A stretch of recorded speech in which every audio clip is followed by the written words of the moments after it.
पकड़ लो हाथ रघुराई, नहीं तो डूब जाएंगे। पकड़ लो हाथ रघुराई, नहीं तो डूब जाएंगे। जय श्री राम। माघ मास की शुरुआत हो चुकी है। जो रामायण कथा हमने पौष मास में शुरू की थी, उसका अंत नहीं हुआ है। उसी कथा को आगे बढ़ाते हुए माघ मास महात्म्य का कथा अध्याय 1 आपके सामने प्रस्तुत करने जा रहे हैं। उम्मीद करती हूँ कथा का पूरा फल लेने के लिए आप कथा को शुरू से लेकर अंत तक जरूर श्रवण करेंगे। जय श्री राम। जैसे जैसे प्रभु उसके सिरों को काटते हैं, वैसे ही वैसे वे अपार होते जाते हैं। जैसे विषयों का सेवन करने से काम, उन्हें भोगने की इच्छा दिन प्रतिदिन नया नया बढ़ता जाता है। सिरों की बाढ़ देखकर रावण को अपना मरण भूल गया और बड़ा गहरा क्रोध हुआ। वे महान अभिमानी मूर्ख गर्जा और 10 धनुषों को तानकर दौड़ा। रणभूमि में रावण ने क्रोध किया और बाण बरसाकर श्री रघुनाथ जी के रथ को ढक दिया।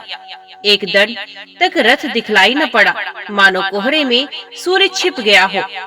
जब देवताओं ने हाहाकार किया, तब प्रभु ने क्रोध करके धनुष उठाया और शत्रु के बाणों को हटाकर उन्होंने शत्रु के सिर काटे और उनसे दिशा, विदिशा, आकाश और पृथ्वी सबको पाट दिया। काटे हुए सिर आकाश मार्ग से दौड़ते हैं और जय जय की ध्वनि करके भय उत्पन्न करते हैं। लक्ष्मण और वानर राज सुग्रीव कहाँ है? कौशलपति रघुवीर कहाँ है? राम कहाँ है? ये कहकर सिरों के समूह दौड़े। उन्हें देखकर वानर भाग चले। तब धनुष संधान करके रघुकुल मणि श्री राम जी ने हंसकर बाणों से उन सिरों को भली भांति भेद डाला।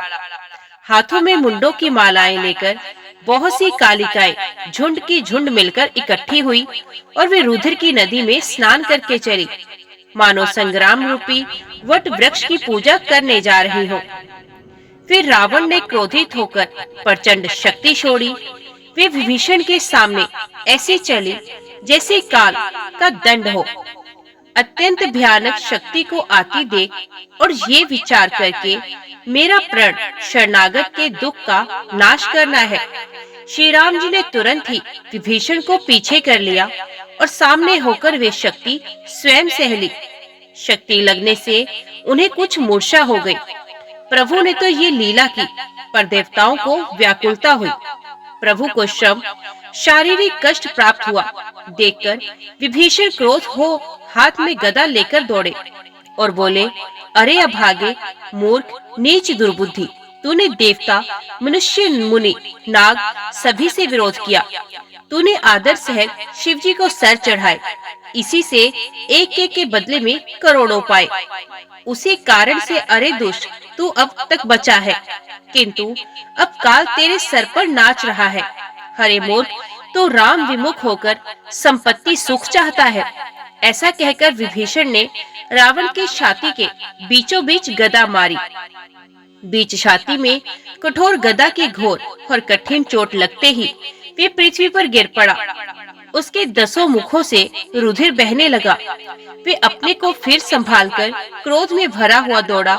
दोनों अत्यंत बलवान योद्धा भिड़ गए और मल्ल युद्ध में एक दूसरे के विरुद्ध होकर मारने लगे। श्री रघुवीर के बल से गर्वित विभीषण उसको रावण जैसे जगद्विजय योद्धा को पासंग के बराबर भी नहीं समझते। शिव जी कहते हैं, हे उमा, विभीषण क्या कभी रावण के सामने आंख उठाकर भी देख सकता था, परंतु अब वही काल के समान उससे भिड़ रहा है। ये श्री रघुवीर का ही प्रभाव है। विभीषण को बहुत ही थका हुआ देखकर हनुमान जी पर्वत धारण किए हुए दौड़े। उन्होंने उस पर्वत से रावण के रथ, घोड़े और सारथी का संहार कर डाला। उसके सीने पर लात मारी।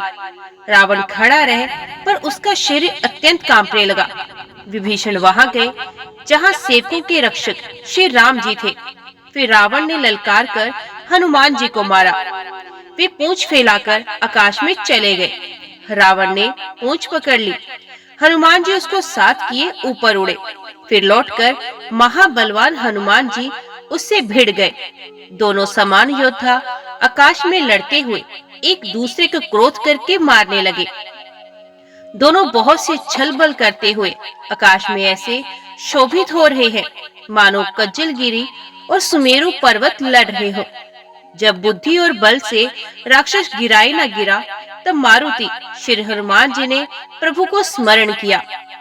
श्री रघुवीर का स्मरण करके धीर हनुमान जी ने ललकार कर रावण को मारा। वे दोनों पृथ्वी पर गिरते और फिर उठकर लड़ते हैं। देवताओं ने दोनों की जय जयकार की। हनुमान जी पर संकट देखकर वानर भालू क्रोधातुर होकर दौड़े, किंतु रणमद माते रावण ने सब योद्धाओं को अपनी प्रचंड भुजाओं के बल से कुचल और मसल डाला। तब श्री रघुवीर के ललकारने पर प्रचंड वीर वानर दौड़े। वानरों के प्रबल दल को देखकर रावण ने माया प्रकट की। क्षण भर के लिए वे अदृश्य हो गया। फिर उस दुष्ट ने अनेकों रूप प्रकट किए। श्री रघुनाथ जी की सेना में जितने रीछ वानर थे, उतने ही रावण जहां तहां चारों ओर प्रकट हो गए। वानरों ने अप्रमित रावण देखे। भालू और वानर सब जहां तहां इधर उधर भाग चले। वानर धीरज नहीं धरते। वे लक्ष्मण जी, हे रघुवीर, बचाइए बचाइए, यूं पुकारते हुए भागे जा रहे हैं। दसों दिशाओं में करोड़ों रावण दौड़ते हैं और घोर कठोर भयानक गर्जन कर रहे हैं। सब देवता डर गए और ऐसा कहते हुए भाग चले कि हे भाई, अब जय की आशा छोड़ दो। एक ही रावण ने सब देवताओं को जीत लिया था, अब तो बहुत से रावण हो गए हैं। इससे अब पहाड़ की गुफाओं का आश्रय लो, अर्थात उनमें छिप जाओ। वहां ब्रह्मा, शंभु और ज्ञानी मुनि ही डटे रहे, जिन्होंने प्रभु की कुछ महिमा जानी थी। जो प्रभु का प्रताप जानते थे, वे निर्भय डटे रहे। वानरों ने शत्रुओं बहुत से रावणों को सच्चा ही मान लिया। इससे सब वानर भालू विचलित होकर, हे कृपालु रक्षा कीजिए, यूं पुकारते हुए भय से व्याकुल होकर भाग चले। अत्यंत बलवान रणबांकुरे हनुमान जी अंगद, नील और नल लड़ते रहे और कपट रूपी भूमि से अंकुर की भांति उपजे हुए कोटि कोटि योद्धा रावणों को मसलते रहे। देवताओं और वानरों को विकल देखकर कौशलपति श्री राम जी हंसे और शारंग धनुष पर एक बाण चढ़ाकर माया के बने हुए सब रावणों को मार डाला। प्रभु ने क्षण भर में सब माया काट डाली। जैसे सूर्य के उदय होते ही अंधकार की राशि फट जाती है, नष्ट हो जाती है। अब एक ही रावण को देखकर देवता हर्षित हुए और उन्होंने लौटकर प्रभु पर बहुत से पुष्प बरसाए। श्री रघुनाथ जी ने भुजा उठाकर सब वानरों को लौटाया। तब वे एक दूसरे को पुकार पुकार कर लौट आए। प्रभु का बल पाकर रीछ वानर दौड़ पड़े। जल्दी से कूदकर वे रणभूमि में आ गए। देवताओं को श्री राम जी की स्तुति करते देख कर रावण ने सोचा, मैं इनकी समझ में एक हो गया, परंतु इन्हें ये पता नहीं कि इनके लिए मैं एक ही बहुत हूँ। और कहा, अरे मूर्खो, तुम तो सदा के ही मेरी मार खाने वाले हो। ऐसा कहकर वे क्रोध कर कर आकाश पर देवताओं की ओर दौड़ा। देवता हाहाकार करते हुए भागे। रावण ने कहा, दुष्टों, मेरे आगे से कहां जा सकोगे। देवताओं को व्याकुल देखकर अंगद दौड़े और उछलकर रावण का पैर पकड़कर उन्होंने उसको पृथ्वी पर गिरा दिया। उसे पकड़कर पृथ्वी पर गिराकर लात मारकर बाली पुत्र अंगद प्रभु के पास चले गए। रावण संभल कर उठा और बड़े भयंकर कठोर शब्द से गरजने लगा। वे दर्प करके दसों धनुष चढ़ाकर उन पर बहुत से बाण संधान करके बरसाने लगा। उसे सब योद्धाओं को घायल और भय से व्याकुल कर दिया और अपना बल दिखाकर वे हर्षित होने लगा। तब श्री रघुनाथ जी ने रावण के सर, भुजाएं, बाण और धनुष काट डाले, पर फिर भी बहुत बढ़ गए। जैसे तीर्थ में किए हुए पाप बढ़ जाते हैं, कई गुना अधिक भयानक फल उत्पन्न करते हैं। शत्रु के सर और भुजाओं की बढ़ती देखकर ऋष वानरों को बहुत ही क्रोध हुआ।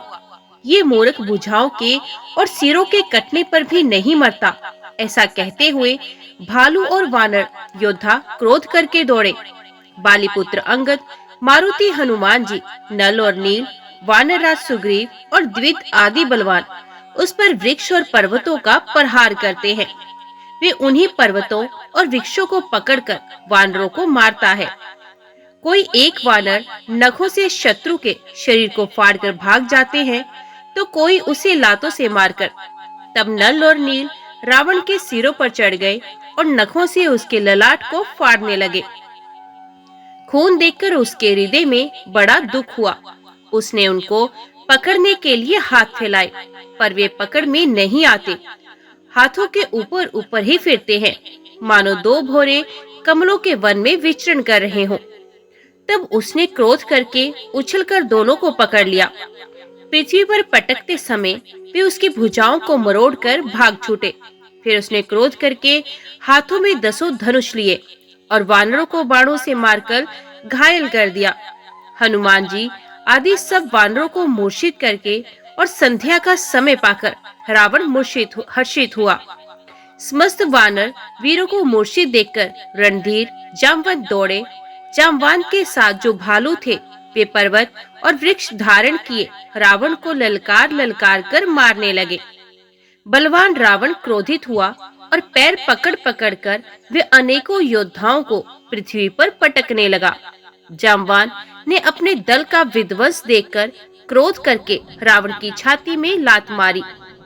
छाती में लात का प्रचंड आघात लगते ही रावण व्याकुल होकर रथ से पृथ्वी पर गिर पड़ा।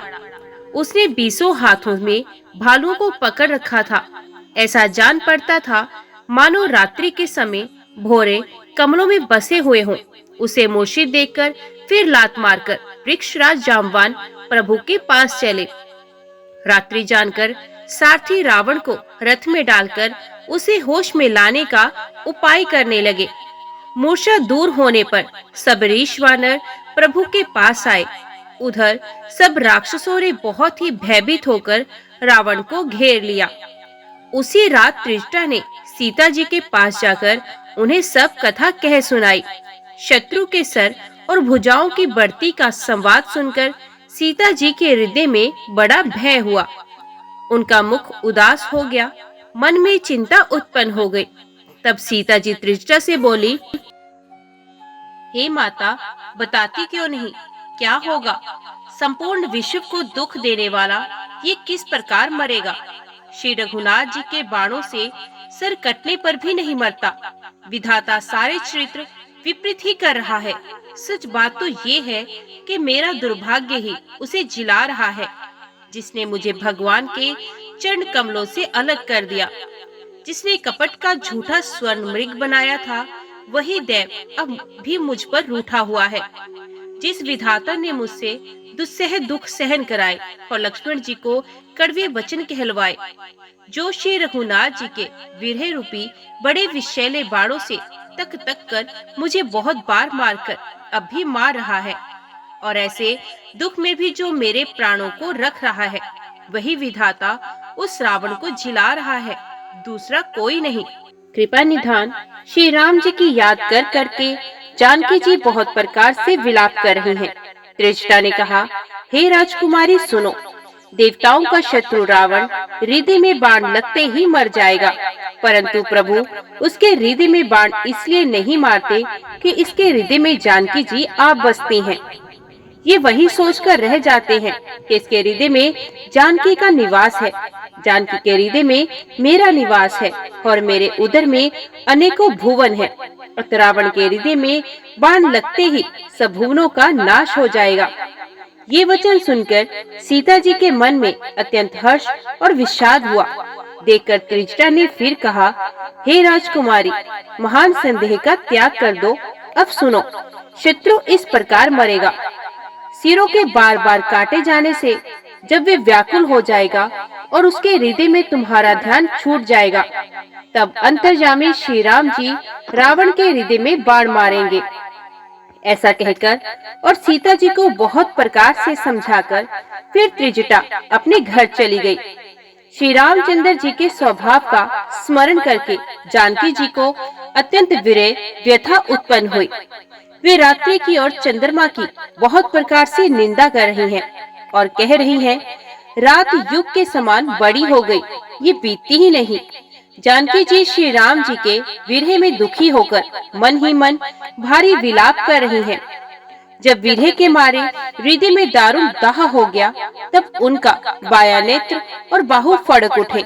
शकुन समझकर उन्होंने मन में धैर्य धारण किया कि अब कृपालु श्री रघुवीर अवश्य मिलेंगे।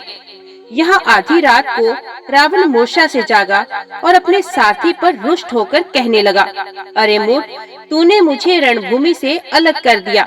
अरे अधम, अरे मंद बुद्धि, तुझे धिक्कार है, तुझे धिक्कार है। सारथी ने चरण पकड़कर रावण को बहुत प्रकार से समझाया। सवेरा होते ही वे रथ पर चढ़कर फिर दौड़ा। रावण का आना सुनकर वानरों की सेना में बड़ी खलबली मच गई। वे भारी योद्धा जहां तहां से पर्वत और वृक्ष उखाड़कर क्रोध से दांत कटकटाकर दौड़े। विकट और विकराल वानर भालू हाथों में पर्वत लिए दौड़े। वे अत्यंत क्रोध करके प्रहार करते हैं। उनके मारने से राक्षस भाग चले। बलवान वानरों ने शत्रु की सेना को विचलित करके फिर रावण को घेर लिया। चारों ओर से चपेटे मारकर और नखों से शरीर विदीर्ण कर वानरों ने उसको व्याकुल कर दिया। वानरों को बड़ा ही प्रबल देखकर रावण ने विचार किया और अंतर ध्यान होकर क्षण भर में उसने माया फैलाई। जब उसने माया रचा, तब भयंकर जीव प्रकट हो गए। बेताल, भूत और पिशाच हाथों में धनुष बाण लिए प्रकट हुए। योगिनियां एक हाथ में तलवार और दूसरे हाथ में मनुष्य की खोपड़ी लिए ताजा खून पीकर नाचने और बहुत तरह से गीत गाने लगी। वे पकड़ो, मारो आदि घोर शब्द बोल रही हैं। चारों ओर सब दिशाओं में ये ध्वनि भर गई। वे मुख फैलाकर खाने दौड़ती हैं। तब वानर भागने लगे।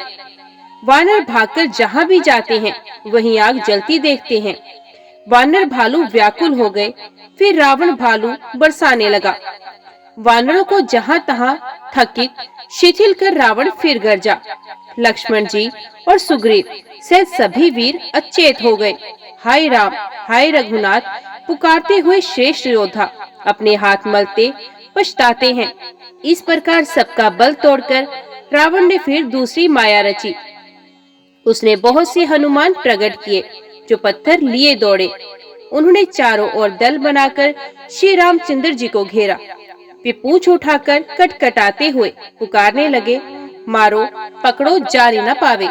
उनके लंगूर दसों दिशाओं में शोभा दे रहे हैं और उनके बीच में कौशलराज श्री राम जी हैं। उनके बीच में कौशलराज का सुंदर श्याम शरीर ऐसी शोभा पा रहा है मानो ऊंचे तमाल वृक्ष के लिए अनेकों इंद्रधनुषों की श्रेष्ठ घेरा बनाई गई हो। प्रभु को देखकर देवता हर्ष और विषाद युक्त हृदय से जय जय जय ऐसा बोलने लगे। तब श्री रघुवीर ने क्रोध करके एक ही बार में निमेष मात्र में रावण की सारी माया हर ली। माया दूर हो जाने पर वानर भालू हर्षित हुए और वृक्ष तथा पर्वत ले लेकर सब लौट पड़े। श्री राम जी ने बाणों के समूह छोड़े जिनसे रावण के हाथ और सिर कट कर पृथ्वी पर गिर पड़े। श्री राम जी और रावण के युद्ध का चरित्र यदि सैकड़ों शेष, सरस्वती, वेद और कवि अनेक कल्पों तक गाते रहे तो भी उसका पार नहीं पा सकते। उसी चरित्र के कुछ गुण मंद बुद्धि तुलसीदास ने कहे हैं। जैसे मक्खी भी अपने पुरुषार्थ के अनुसार आकाश में उड़ती है। सर और भुजाएं बहुत बार काटी गई, फिर भी वीर रावण मरता नहीं। प्रभु तो खेल कर रहे हैं, परंतु मुनि, सिद्ध और देवता उस कलेश को देखकर प्रभु को कलेश पाते समझकर व्याकुल है। काटते ही सिरों का समूह बढ़ जाता है, जैसे प्रत्येक लाभ पर लोभ बढ़ता है। शत्रु मरता नहीं और परिश्रम बहुत हुआ। तब श्री रामचंद्र जी ने विभीषण की ओर देखा। शिव जी कहते हैं, हे उमा, जिसकी इच्छा मात्र से काल भी मर जाता है, वही प्रभु सेवक की प्रीति की परीक्षा ले रहे हैं।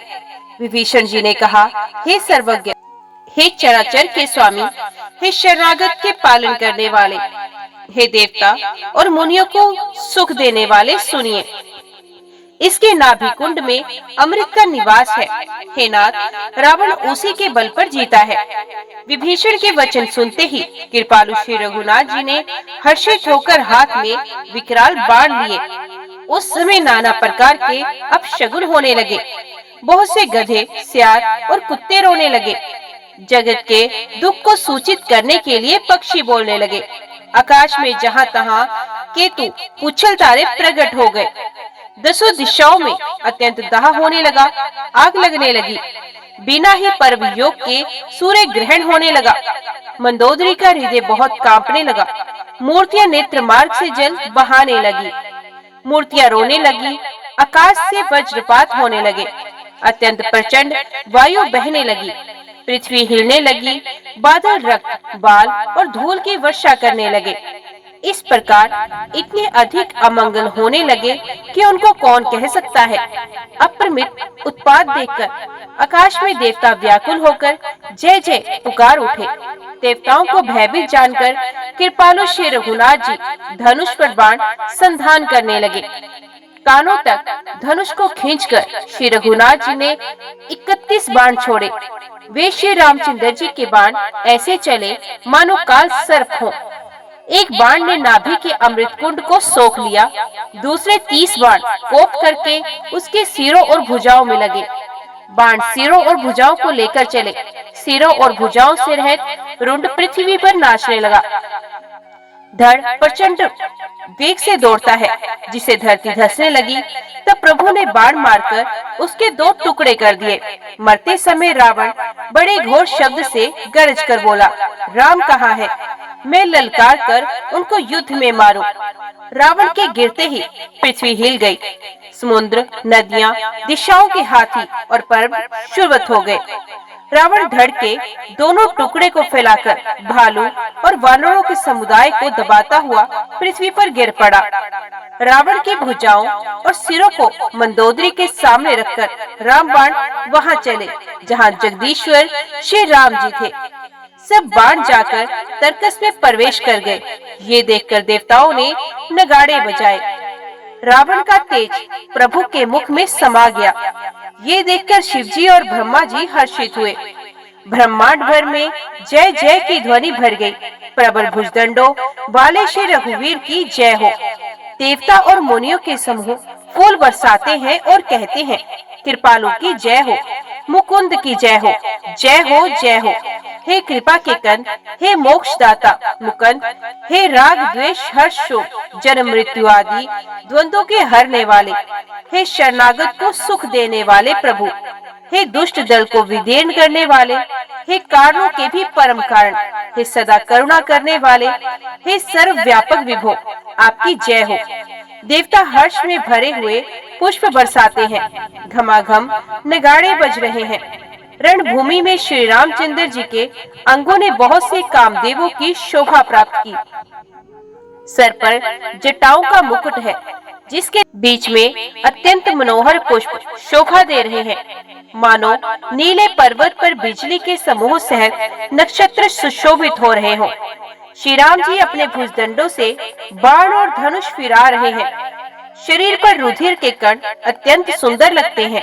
मानो तमाल के वृक्ष पर बहुत सी ललमुनियां, चिड़ियां अपने महान सुख में मगन हुई निश्चल बैठी हो। प्रभु श्री रामचंद्र जी ने कृपा दृष्टि की वर्षा करके देव समूह को निर्भय कर दिया। वानर भालू सब हर्षित हुए और सुखधाम मुकुंद की जय हो ऐसा पुकारने लगे। पति के सर देखते ही मंदोदरी व्याकुल और मूर्छित होकर धरती पर गिर पड़ी। स्त्रियां रोती हुई दौड़ी और उस मंदोदरी को उठाकर रावण के पास आई। पति की दशा देखकर वे पुकार पुकार कर रोने लगी। उनके बाल खुल गए, देह की संभाल नहीं रही। वे अनेकों प्रकार से छाती पीटती हैं और रोती हुई रावण के प्रताप का बखान करती हैं। वे कहती हैं, हे नाथ, तुम्हारे बल से पृथ्वी सदा कांपती रहती थी। अग्नि, चंद्रमा, सूर्य तुम्हारे सामने तेजहीन थे। शेष और कश्यप भी जिसका भार नहीं सह सकते थे। वही तुम्हारा शरीर आज धूल में भरा हुआ पृथ्वी पर पड़ा है। वरुण, कुबेर, इंद्र और वायु, इनमें से किसी ने भी रण में तुम्हारे सामने धैर्य धारण नहीं किया। हे स्वामी, तुमने अपने भुज बल से काल और यमराज को भी जीत लिया था। वही तुम आज अनाथ की तरह पड़े हुए हो। तुम्हारी प्रभुता जगत भर में प्रसिद्ध है। तुम्हारे पुत्रों और कुटुंबों के बल का हाय वर्णन ही नहीं किया जा सकता। श्री रामचंद्र जी के विमुख होने से तुम्हारी ऐसी दुर्दशा हुई है कि आज कुल में कोई रोने वाला भी नहीं रह गया। हे नाथ, विधाता की सारी सृष्टि तुम्हारे वश में थी। लोकपाल सदा भयभीत होकर तुमको मस्तक नवाते थे, किंतु हाय, अब तुम्हारे सर और भुजाओं को गीदड़ खा रहे हैं। राम विमुख होने के लिए ऐसा होना अनुचित भी नहीं, अर्थात उचित ही है। हे पति, काल के पूर्ण वश में होने से तुमने किसी का कहना नहीं माना और चराचर के नाथ परमात्मा को मनुष्य करके जाना। दैत्य रूपी वन को जलाने के लिए अग्नि स्वरूप साक्षात श्री हरि को तुमने मनुष्य करके जाना। शिव और ब्रह्मा आदि देवता जिनको नमस्कार करते हैं, उन करुणा में भगवान को हे प्रियतम तुमने नहीं भजा। तुम्हारा ये शरीर जन्म से ही दूसरों से द्रोह करने में तत्पर तथा पाप समूह में रहा है। इतने पर भी जिन निर्विकार ब्रह्म श्री राम जी ने तुमको अपना धाम माना दिया, उनको मैं नमस्कार करती हूँ। नाथ, श्री रघुनाथ जी के समान कृपा का समुद्र दूसरा कोई नहीं है। जिन भगवान ने तुमको वे गति दी जो योगी समाज को भी दुर्लभ है। मंदोदरी के वचन कानों में सुनकर देवता, मुनि और सिद्ध सभी ने सुख माना। ब्रह्मा, महादेव, नारद और सनकादि तथा और भी परमार्थवादी परमात्मा के तत्व को जानने और कहने वाले श्रेष्ठ मुनि थे। वे सभी श्री रघुनाथ जी को नेत्र भरकर निरंतर प्रेम मगन हो गए और अत्यंत सुखी हुए। अपने घर की सब स्त्रियों को रोती हुई देखकर विभीषण जी के मन में बड़ा भारी दुख हुआ और वे उनके पास गए। उन्होंने भाई की दशा देखकर दुख किया। तब प्रभु श्री राम जी ने छोटे भाई को आज्ञा दी कि जाकर विभीषण को धैर्य बंधाओ। लक्ष्मण जी ने उन्हें बहुत प्रकार से समझाया। तब विभीषण प्रभु के पास लौट आए। प्रभु ने उनको कृपा पूर्ण दृष्टि से देखा और कहा, सब शोक त्याग कर रावण की अंत्येष्टि क्रिया करो। प्रभु की आज्ञा मानकर और रिधि में देश और काल का विचार करके विभीषण जी ने विधि पूर्वक सब क्रिया की।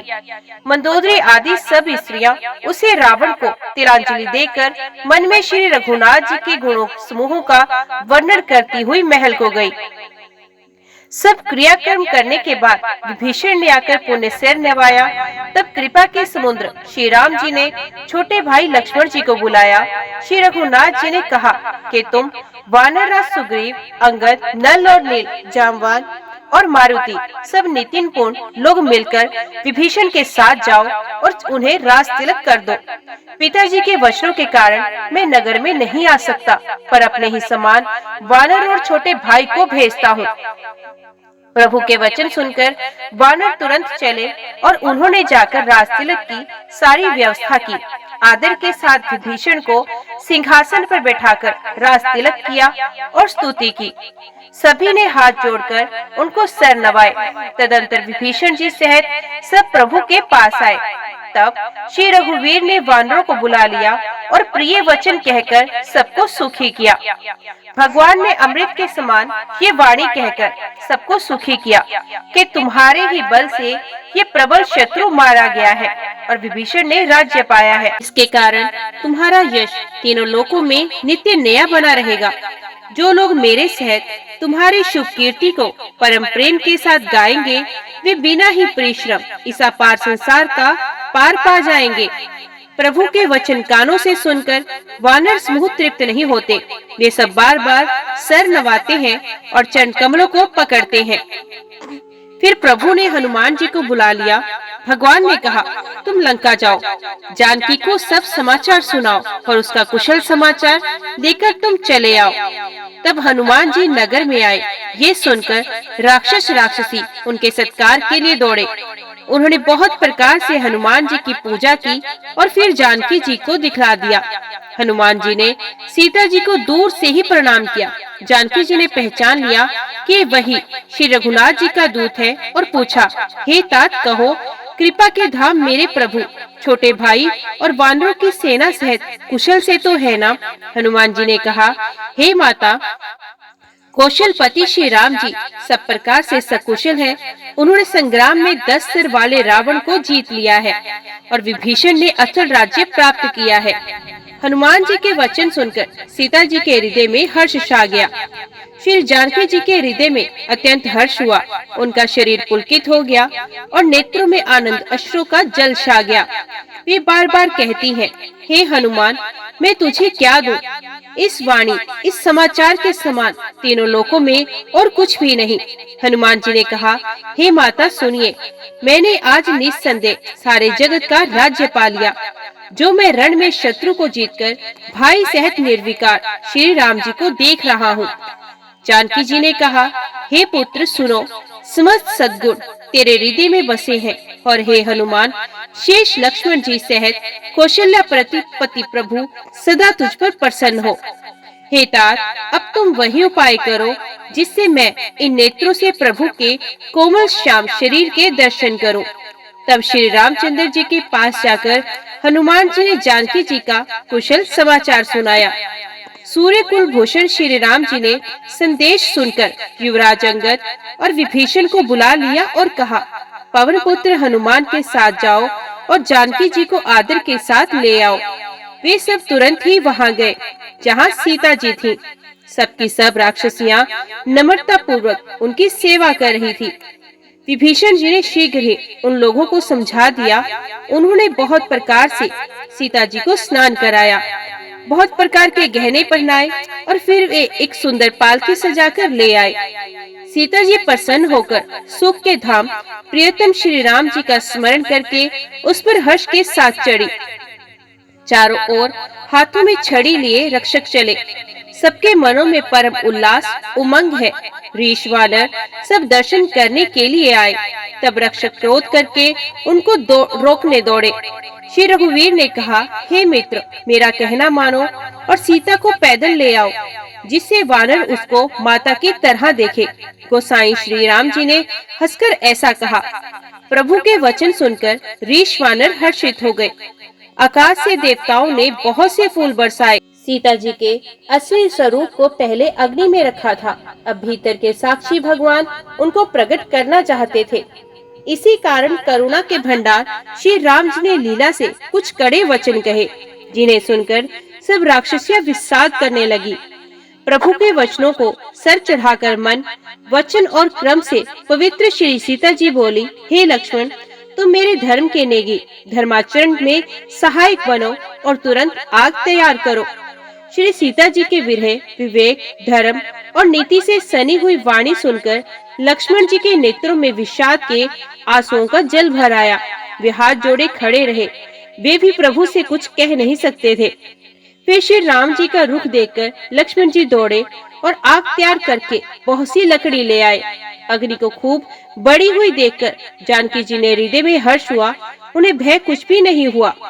सीता जी ने लीला से कहा, यदि मन, वचन और क्रम से मेरे हृदय में श्री रघुवीर को छोड़कर दूसरी गति अन्य किसी का आश्रय नहीं है, तो अग्निदेव जो सबके मन की गति जानते हैं, मेरे भी मन की गति जानकर मेरे लिए चंदन के समान शीतल हो जाएं। प्रभु श्री राम जी का स्मरण करके और जिनके चरण महादेव जी के द्वारा वंदित हैं तथा जिनमें सीता जी की अत्यंत विशुद्ध प्रीति है, उन कौशलपति की जय बोलकर जानकी जी ने चंदन के समान शीतल हुई अग्नि में प्रवेश किया। प्रतिबिंब सीता जी की छाया मूर्ति और उनका लौकिक कलंक प्रचंड अग्नि में जल गए। प्रभु के इन चरित्रों को किसी ने नहीं जाना। देवता, सिद्ध और मुनि सब आकाश में खड़े देखते हैं। तब अग्नि ने शरीर धारण करके वेदों में और जगत में प्रसिद्ध वास्तविक श्री सीता जी का हाथ पकड़कर उन्हें श्री राम जी को वैसे ही समर्पित किया जैसे क्षीर सागर ने विष्णु भगवान को लक्ष्मी समर्पित की थी। वे सीता जी श्री रामचंद्र जी के वाम भाग में विराजित हुई। उनकी उत्तम शोभा अत्यंत ही सुंदर है, मानो नए खिले हुए नीले कमल के पास सोने के कमल की कली सुशोभित हो। देवता हर्षित होकर फूल बरसाने लगे, आकाश में डंके बजने लगे, किन्नर गाने लगे, विमानों पर चढ़ी अप्सराएं नाचने लगी। श्री जानकी जी सहित प्रभु श्री रामचंद्र जी की अपरिमित और अपार शोभा देखकर ऋषि वानर हर्षित हो गए और सुख के साथ श्री रघुनाथ जी की जय बोलने लगे। तब श्री रघुनाथ जी की आज्ञा पाकर इंद्र का सारथी मातली चरणों में सर नवाकर रथ लेकर चला गया। तदंतर सदा के स्वार्थी देवताएं वे ऐसे वचन कह रहे हैं मानो बड़े परमार्थी हो।